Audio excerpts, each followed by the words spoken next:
Good morning friends. मैं Amit Kumar Gupta advocate अपने income tax के केसेस की सीरीज में आज जो केस आप लोगों के सामने डिस्कस करूंगा वो सेक्शन 12 AA के रजिस्ट्रेशन पर है और charitable definition section 2 sub section 15 पर है।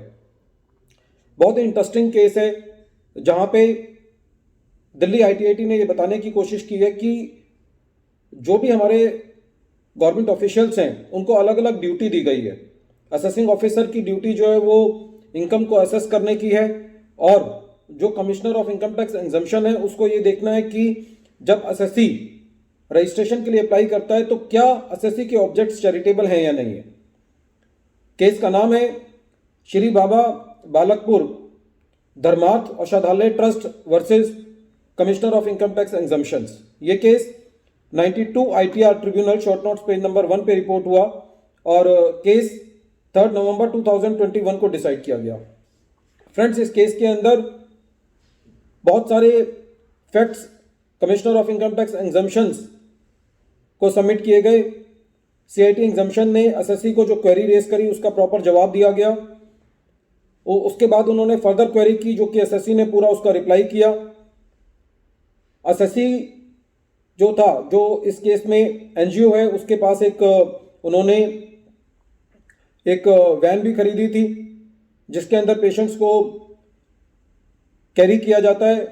कुछ वो वैन जो है उसका पार्ट जो है वो गवर्नमेंट से उनको डोनेशन मिला था और कुछ पार्ट जो है वो असेसी ने दिया था। इसके अलावा जो कुछ फैक्ट्स हैं वो ये हैं कि जो असेसी था उसके पास एक कार थी। कार जो है वो सोसाइटी के ऑब्जेक्ट्स के लिए यूज हो रही थी।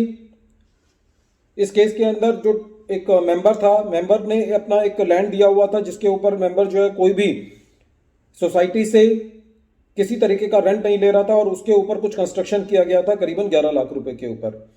लेकिन जो CIT एग्जम्पशंस आपते उन्होंने ये कहा कि एक बार्ड सा एलिगेशन लगाते हुए कि जो असेसी के ऑब्जेक्ट्स हैं, असेसी उनके लिए प्रॉपर डॉक्यूमेंटेशन नहीं दे पाया है कि वो चैरिटेबल है या नहीं है और असेसी जो है वो चैरिटेबल एक्टिविटी नहीं कर रहा है और ये कह करके असेसी का जो एग्जम्पशन जो है वो डिनाई कर दिया। मैटर जब ITAT के पास गया तो ITAT ने बहुत ही अच्छी फाइंडिंग दी। वो ये कहा कि जो commissioner of income tax exemptions है उसका रोल खाली ये है कि वो ये देखे कि असेसी के ऑब्जेक्ट्स चैरिटेबल हैं या नहीं है। वो असेसी के फंड्स चैरिटेबल पर्पसेस के लिए यूज हुए या नहीं हुए, ये पार्ट जब देखा जाएगा जब असेसिंग ऑफिसर के पास फाइल जो है वो असेसमेंट के लिए जाएगी। तो इस केस में दिल्ली ITAT ने दिशा निर्देश दिए commissioner of income tax exemption को कि इनको एग्जम्पशन दी जाए, क्योंकि उन्होंने ये कहा कि किसी भी NGO के ऑब्जेक्ट्स चैरिटेबल है या नहीं ये CIT एग्जम्पशन ने सेक्शन 12 AA की रजिस्ट्रेशन ग्रांट करते वक्त देखने हैं और वो पैसा जो कि एक NGO को रिसीव होता है वो चैरिटेबल पर्पसेस के लिए यूज हो रहा है या नहीं हो रहा, ये जब असेसी की असेसमेंट होगी तो असेसिंग ऑफिसर ने देखते हैं। दोनों अथॉरिटीज अलग अलग हैं, दोनों का जो एरिया ऑफ वर्क है वो अलग अलग है। एक दोनों जो है दूसरे के काम में अपनी नोज पोक नहीं करेंगे क्योंकि अलग अलग ड्यूटीज डिफाइन की गई हैं एक्ट के अंदर और बिल्कुल क्लियर है एक्ट के अंदर कि जब 12 AA की एग्जम्पशन दी जाती है तो commissioner of income tax exemptions को यह देखना है कि असेसी के ऑब्जेक्ट्स जो है वो चैरिटेबल है या नहीं है। और यहाँ पे जितने भी रिप्लाई दिए गए थे वो सारे के सारे रिप्लाई से CIT एग्जम्पशन जो है वो सेटिस्फाई नहीं हो पाया था, जिसमें से जब भी उन्होंने क्वेरी की असेसी ने पूरा उसका रिप्लाई किया था और सारे के सारे फैक्ट्स से ये पता चलता था कि असेसी जो है वो अपनी चैरिटेबल एक्टिविटीज कर रहा है। फ्रेंड्स, ये एक बहुत वेलकम डिसीजन है जो कि एक क्लैरिटी देता है कि CIT एग्जम्पशन देते वक्त किन तथ्यों को देखना है। लेकिन इसके अंदर मेरा एक छोटा सा वैल्यू एडिशन ये है कि जहां पे NGO नहीं होती है कि NGO बनी और उसी वक्त असेसी ने रजिस्ट्रेशन के लिए अप्लाई किया तो उस वक्त CIT एग्जम्पशन ये नहीं देख सकता कि असेसी जो है वो उस पैसे को चैरिटेबल ऑब्जेक्ट के लिए यूज कर रहा है या नहीं कर रहा, क्योंकि उस टाइम तो उसके पास फंड्स ही नहीं होते। तो उस वक्त जो CIT एग्जम्पशन का रोल है बड़ा लिमिटेड होता है कि उनको ये देखना कि भाई जो असेसी के ऑब्जेक्ट्स हैं वो चैरिटेबल है या नहीं है।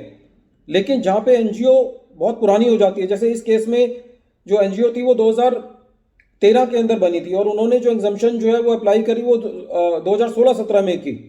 तो कई जगह ऐसा हो जाता है कि हो सकता है सीआईटी एग्जाम्शंस को ये लगे कि एसएससी ने अपने ऑब्जेक्ट्स को पूरे तरीके से फॉलो नहीं किया है।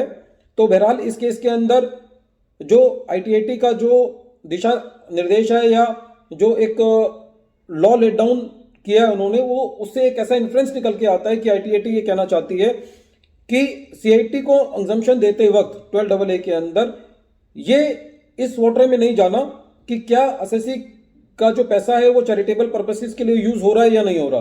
खाली उनका जो एरिया ऑफ कंसर्न है वो ये होना चाहिए कि जो एसएससी के ऑब्जेक्ट्स हैं वो चैरिटेबल है या नहीं है। तो इस केस के अंदर आईटीएटी ने ये दिशा निर्देश दिए कि एसएससी को एग्जाम्शन दी जानी चाहिए। फ्रेंड्स, बहुत ही इंपॉर्टेंट केस है क्योंकि जनरली हम आए दिन देखते हैं कि जब भी हम 12AA के लिए अप्लाई करते हैं तो बहुत बाल्ड रीजंस दे करके, बहुत ही ऐसे रीजंस दे करके हमारी एप्लीकेशंस को रिजेक्ट किया जाता है जिसके कोई दूर दूर तक सीआईटी एग्जाम्शंस का लेना देना नहीं होता। हमारे साथ तो यहाँ तक हुआ है कि हमने पेपर सबमिट किए हुए हैं, हमने बैलेंस शीट सबमिट की हुई है और हमारी रिजेक्शन ये कह के हो गई कि आपने डॉक्यूमेंट्स ही सबमिट नहीं किए। तो this case is very important in dealing in those cases where the SSC has applied for the registration under section 12AA. Friends, at the end of this deliberation, I want to say that if you want my future notifications to be notified in your YouTube link, then you can subscribe my channel and press the bell icon so that you may get the regular updates for my latest case videos. Thank you, friends.